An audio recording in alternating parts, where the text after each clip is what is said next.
with us women, there is a lot of, you don't know. You don't know this, that's why you shouldn't be here. Can you also tell us how to overcome it in a short version? Within the body, people normally feel something is wrong. What's it like to be a woman? FEMME CRAFT. Hello, welcome everyone. Thank you that you took your time to come here after maybe a hard day of work. So thank you very much, appreciate it. I just want to say before we start, that's my first English podcast. Normally I just talk in German, so I'm really nervous. Please be cautious and patient with me if I need more time to ask Aleks the right questions. But for the people who don't know who I am, I'm Sheriban. I have my own podcast called FEMME CRAFT. And over 4 years now, I interview empowering women. They're mainly have like a migration background or other cultural backgrounds, work for big industries or small industries. So just to show their life and their challenges they face when they try to survive in this capitalistic and not so social society. So thank you for coming, and I hope you will enjoy it. Before we dive in and I tell you who this is, I will talk about the schedule. So first of all, we will do an interview with Aleks, and after that we have a breath workshop with her. If you never did a breath workshop, don't worry, me neither, so in the same boat. And after that, I would ask you to take your pen, do the survey we gave you, and if you have any questions, please don't be shy. You can also ask Aleks some questions after our talk. Yes, and I hope you will enjoy it. Okay, let's start. Let's talk about you, because some people know you, it's the first time that they ever saw you or heard about you. I know you from my other events, but also from yoga classes, and I just want to say, like, upfront, you're one of the best yoga teachers I met, and I love yoga and I did many of it, so props on you. And I also love your journal. But how come, like, how was the path before you published this journal, before you been a confidence coach and yoga coach? Like, how was the path, and where were the challenges you faced and overcome? All right. Do we Big want question. a short version or Take your which time. version are we doing? Yeah, so yes, so I'm a yoga guide, confidence coach. I'm also a Lululemon ambassador. That's why I have everything with it in here today. And it's been a journey. It's been really a journey. I'm gonna try to go kind of the long version, but with like quick stops. So my dad took me to my first yoga class, first time in my life when I was like 18 years old. And it was after a very big, my first love breakup, and I wouldn't eat. So he took me to yoga class, and after yoga class in Shavasana, I was lying down. I just looked at my dad and I was like, I want pizza. Guess not what you should do in Shavasana, but and from there I started to go to yoga classes. I always was moving a lot. I used to dance before. We have someone else knocking. So I used to dance as well, and then I moved to live in London, and I didn't move much anymore within my body, so I started to go to yoga classes. Believe it or not, I was the first person who was leaving in Shavasana. Like at the end in the relaxation, I would always say, oh my God, now I have people from my yoga classes. They're going to be like, what? I used to leave in Shavasana. And so this is how far it is from thinking and believing I'm going to be a teacher one day. For me, it was just to move the body. Nothing else. Long story short, I went traveling with one of my best friends to Southeast Asia and to India. And I simply, again, just by chance, decided I don't want this to be the big travel just for holiday. I want to do something. So I said, just gonna do the yoga teachers course at the end. Just for myself, like 50% of people don't do it to become teachers. At least they say so. And something happened there. Like at the end of the course, you have to do this class, which is basically like your exam class. And of course, I did so many mistakes. I was so worried. But it was like my meditation. I don't know how I went from the beginning till the end of the class. And at first, like this was the first time I felt like home with doing anything. I used to work in fashion before. I used to do so many things, you just name it. And it's now even bringing emotions because like, it was like, wow, like I'm at home. So after that, I moved to Berlin, and these are the challenges. Moving to Berlin. I don't know how many of you moved to Berlin and this is not your place to live. But Berlin can be, let's put challenging. That's a good word, especially when you don't know the language. Ich kann auch Deutsch sprechen, aber today Sherry was light on me and said I can do it in English. At first I couldn't speak German. I didn't know the language. I didn't know absolutely anyone.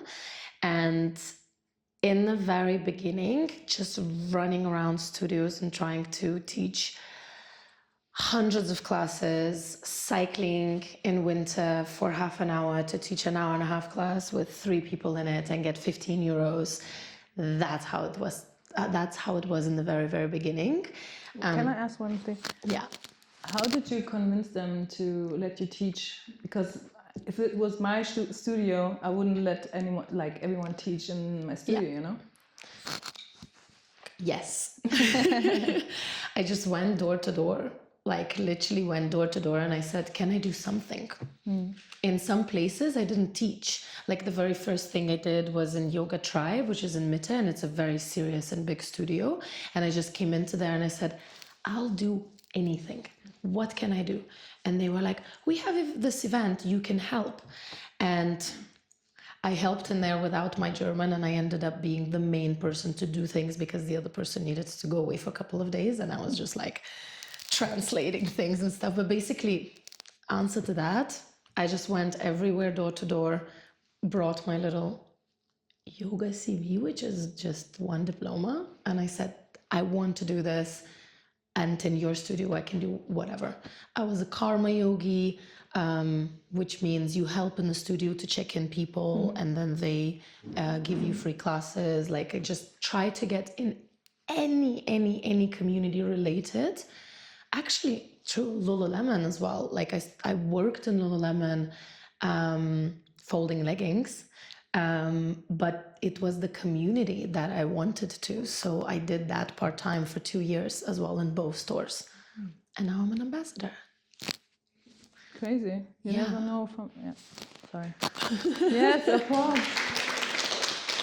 What I love about this is it's not a typical story. I feel like that, you know, like it's really brave from you to come to a big city like Berlin and a dirty city like Berlin, you know, and then be like, oh, I'm gonna try, I'm gonna do everything. You were not like in German, du warst dir nicht zu schade, von klein anzufangen, obwohl du schon Teacher bist. So. Yeah. That's why I appreciate it and I really like it. What I want to know is, when it comes to your coaching, was your story already finished or do you have other challenges? You can tell, we have time. I have a lot of challenges. Okay, sorry, we go for it.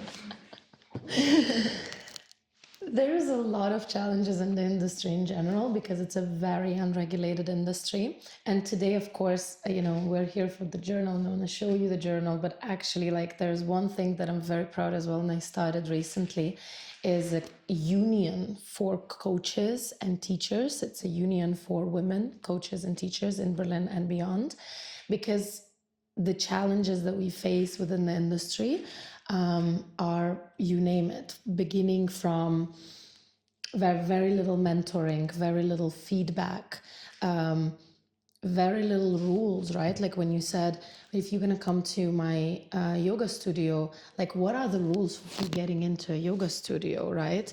Now, when you look at the schedule within the yoga studio, you're going to see names You're not going to see this person is teaching for 10 years and this person is teaching for 3 months, right? Like there's very, very little yoga studios that actually do that. So there's a lot of challenges within the industry, and with this union for women, I really try to tackle it from the community perspective, that we can share the challenges, right? Like there is no space where you can go to LinkedIn or Google, how much am I going to charge? How much am I going to charge? Well, okay, yoga classes is one thing, but like ambassadorships, collaborations, when an app calls you in and says, I want to film something with you. Normally what is happening, you are so afraid. If you're going to charge too much, you're going to lose a client. If you're going to charge too little, oh my God, I could have charged more. All of this jazz, that's a lot of challenges for sure. Oh, finished on challenges. How can people join this unity? If, for example, if I'm a coach or getting a yoga teacher? Text me. Everything is under Aleks Yoga. It's alekskopyoga.com. It's Aleks Yoga on LinkedIn, Instagram. I'm really active on Instagram, so if you're going to text me, it's Aleks Yoga with KS. If you're going to text me, I'm always going to answer you. Even if you're not a yoga teacher, well, I'm always going to answer you in a span of a certain time. Even if you're not a yoga teacher and you don't know which style of yoga to start with, which coaching to look into, which meditation to do, just text me. I love to do these things. So besides being a yoga teacher, you're also a confidence coach. Let's talk about that. What are the main issues people face when you talk or when you coach people about confidence, getting confident? What are the main issues they have and need to overcome? There is a syndrome of I don't know. I don't know what I want. I don't know where I want to live. I don't know what I want to do for work. I don't know if I want to be with this partner. I don't know what I want to eat for breakfast. It's like a big train of I don't know. And honestly, this is one of the main challenges and main reasons even when people do come to coaching, right?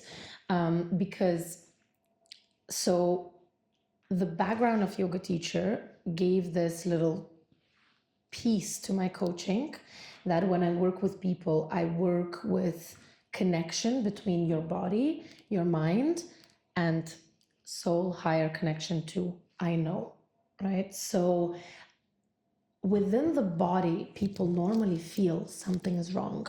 I want more. Like maybe they know I want more from this job or more from this relationship, but when they come forward to the coaching or even to talk to their friends or even to be in this world, they go, I don't know. I don't know what to do. I don't know where to go. And that I don't know creates such a disconnect. We start becoming smaller and smaller and smaller. When we feel like we don't know, we feel like we can't trust ourselves. This is how people go from, I don't know if I want to be in this relationship or I don't know if I want to be in this job, to literally, I don't know what I'm doing. I don't know what I'm eating. Like this becoming smaller is one of the biggest challenges. And I feel also with us women, there is a lot of, you don't know. You don't know this, that's why you shouldn't be here. You don't know this, that's why, da da da da da. So my coaching is open for everyone.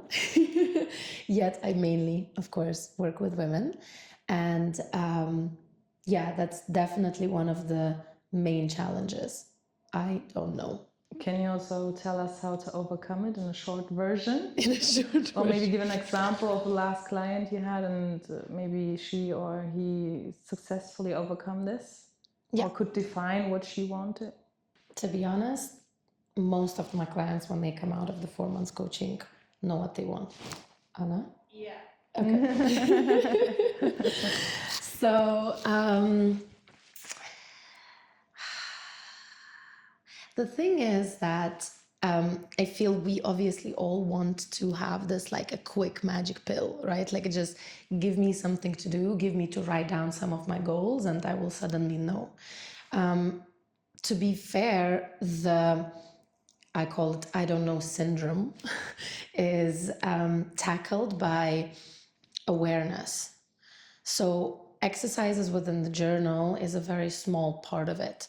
Normally when I work with people for when they come into my world for the first time, we work for 4 months. And what we do, we create awareness. What is happening in your life? How do you feel in your body? What emotions are you feeling? Because one of the big issues is that we do not know how to express, it's another step, even name our emotions beyond I feel good and I feel bad. How are you? I'm bad. How are you? I'm good. I'm okay. Like, so this is one of the works that we're doing quite a lot, is really presencing what is happening in your life right now, making space for that awareness, and then creating steps from that awareness. It's very similar what the journal is in a very, very small version. There is a question for you to understand yourself. There is a time for you to feel something. And then after that, there is something that you are going to create for yourself as a step. So this is what coaching is about a lot. In every session and every single time, every interaction, you come out with a step for yourself. Even if that step is, I am going to take a day off tomorrow. It's a step. Did that answer your question? Yeah, I do. I mean, if people want to know more, they can do your coaching.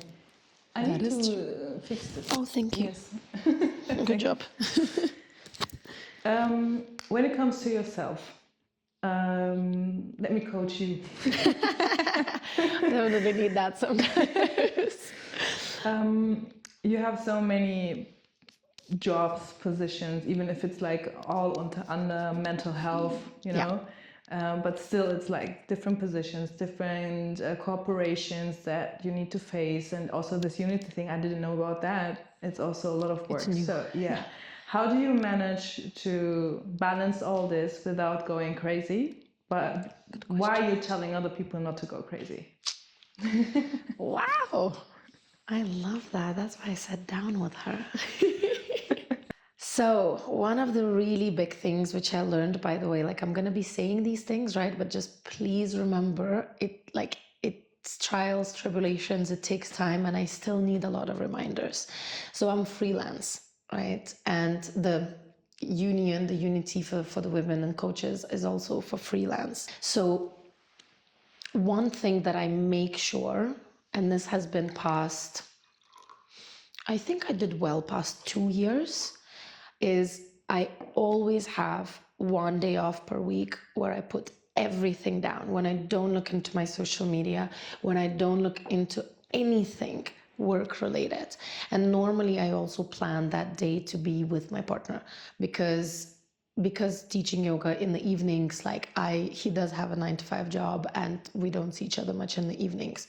So for me, it's a celebration that I can not teach on the weekends.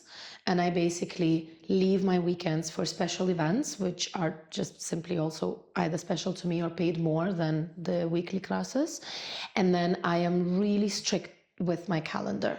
Like my calendar is so colorful, and this is what I teach my clients to do as well. And sometimes in my calendar, well, not sometimes, I'm sorry.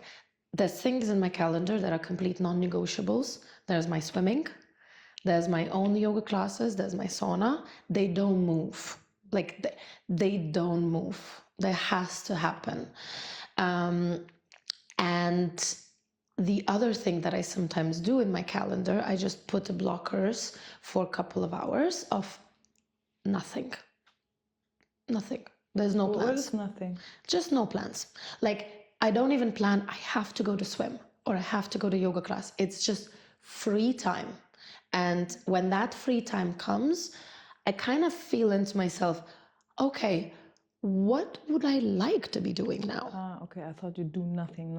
Well, sometimes you do need to just lie down and do nothing. Yeah.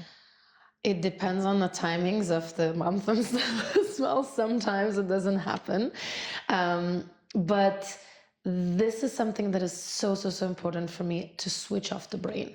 And I have it in small increments. So basically 1 day a week free, and one holiday a year where everything gets put down. Even the pictures, like I literally put everything down. We normally go into one hotel where everything is in the hotel, and I just put everything away, and I do not think at all. I read books that are non-related with my work, and I need to switch off the brain. Like, I mean, imagine, like, I say this in my classes sometimes, imagine like a laptop with a lot of tabs. It's gonna overheat. At some point, you need to turn it off completely and reboot the system. And we are not very good. My laptop is like on for half year and then it crashes. So something that allows me to turn off the brain completely. Yeah, and I actually have very long mornings. Long mornings. How is your morning routine? I mean, it really fluctuates, but from time to time, I literally take like an hour in the morning for different things, for making myself a coffee, for reading a paragraph of a book, for journaling without like turning. My phone is on what is it? Airplane mode, and it's like I don't have to do an hour every day. I'm not that person who goes like, this has to happen, because I feel when we do that, we also get tensed. I didn't have my morning today. Then I'm gonna be, no swear words, upset all day. Yeah. Good question. That was what I wanted to say. Right now, you like swashed it away, because the first thing you told, like, I have things that stay and I follow them, sounded like, okay, you're really strict with the plans you did for yourself. But if you're not mad at yourself if you didn't do it, that makes it more soft. And this is something I think which, like, I'm not really good in it. Like, if I don't do it, even like if I planned a routine for myself and I don't do it, I'm like, why didn't you do it? Like, you know, I'm just judging myself. So it's getting worse than better. Yeah. But yeah, that's really hard. Like, how I mean, that's a selfish question, but like, how do you manage to not judge yourself on stuff that you don't complete, or that you wanted to do for your mental health, but you don't do it, you know, at the end? I think, everything obviously should be somehow in balance. Let's put it that way. I think, of course, there's times that I'm judging myself. And that is, again, coming back to this part of awareness within the coaching. Like, when I notice that I'm judging myself, this is the part where I want to use my own tools and be like, okay, you're judging yourself. You haven't done X, Y, Z. This is what your mind is saying. Sit down and look at what you have done. There's things, actually, it is also in the journal. At the end of the journal, there's a couple of exercises that are just from my one-on-one coaching. And one of them is a success journal. Yeah, so you basically create a list of your successes and start trusting in yourself, because how many of us are going to sleep with the thought, I did not do enough today. I really did not do enough today. And I swear, if you will just name 5 things you have done today, you'll be like, oh, okay, I actually done quite a bit. So I think it's not that I never judge or I don't get upset about it. I think the tools that I have in the pocket allow me to be upset less of the time, because I can recognize it faster. And this is what I always say to my clients. It's not about that, bad days are not going to happen to you. It's not about that you're never going to react to things. Life is there. It's moving. It's more about what you're going to do when you have reacted. How can you bounce back with compassion to yourself and with maybe even compassion to the people that were around you. So the amount of time that you are in this turmoil and stress is less and less and less every time when you kind of use these tools. Yeah, makes sense. And by tools, I mean everything: journaling, meditation, breath work, stuff. Good stuff. Regarding the journal, I need to make a confession. Yes. You gave me one a few months ago, and I needed like 3 or 4 runs to start all over again, and I still didn't manage to finish it. Cool. What's my problem, Alex? I swear I tried every time. I even brought it with me to vacation, and it's stood in my bag. Cool. Give it back. Honestly, absolutely everything is a journey in and of itself. So actually that might also be a little bit of an answer to the previous question as well. If you treat it as a journey, you will see that you not doing it is also something you can learn from, something that you can have in your pocket and understand yourself better from. I always say, especially with yoga, meditation, you being on the mat and doing it is 50% of the work. You coming back to the mat is another 50%. And how are you going to do that 50% that you're coming back to it? Are you going to look for problems within yourself? Are you going to judge yourself? Or are you going to use that as a journey to be more self-loving, more compassionate? Okay, I haven't done this. Okay, interesting. Well, let's see what it has for me today. Let's see if I could come back to it, you know? And this particular journal, by the way, is made completely for beginners. So it has 1 question a day, and it's absolutely normal. As much as I totally love this, I'm never going to be this person who says, you know, what I say is for you. You might have tried and you're like, journaling is not for me. There's a lot of science behind it. Try again. But to your question, everything is a journey. And on that journey, we can learn how to just simply be, honestly, what comes up for me, more compassionate to yourself. And these small things, coming back on your yoga mat, coming back on to your journaling, they have a ripple effect to our lives.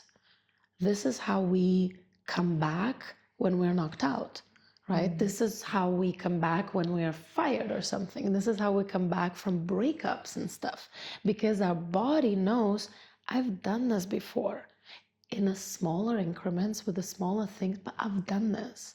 I came back to it, came back to life. I came back to the practice. So this is the idea of that journey, and like, do it again. So I shouldn't feel bad about it? You shouldn't feel bad about it, and you should try to do it again. Yeah. So this is also a recommendation for all of you, because I guess I'm not the only one. Just to give a background, like, I loved to journal the last years, and this year I didn't start. Like, I don't know why, but I feel like I needed this perfect environment with the candle, my coffee, you know, just do the TikTok thing in real life. It's so stupid, but this is like influencing all of us, I guess.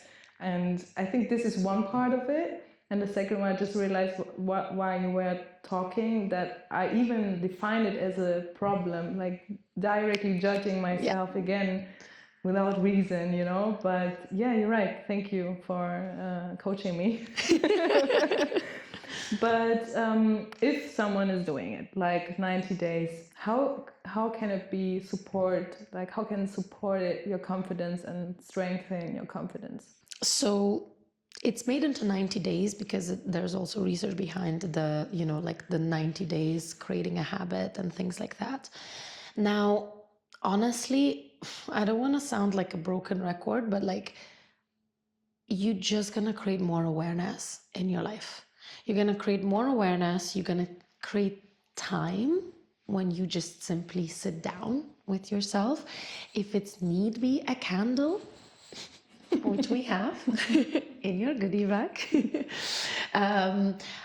If it need be a candle or some kind of a very special setup, that enhancement will give you more confidence that you can take care of yourself, that you can take this time for yourself.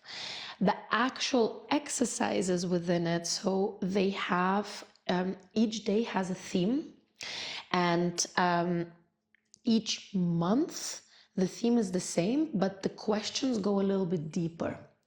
There's questions about gratitude, there's questions about naming your emotions. Again, when we start, there's a lot of research about when we name our emotions, even that those couple of seconds of you like thinking about emotion, how am I feeling, naming an emotion, it gives time for emotion to actually kind of untangle and pass, because emotion is really just an energy in motion. It needs to move. And when we just keep bottling it up and not presencing it, we grow bigger and harder. So even just putting it, I always say putting something out of your head, through your heart, through your hand, into the paper. It's clarity. You take out things out of your head.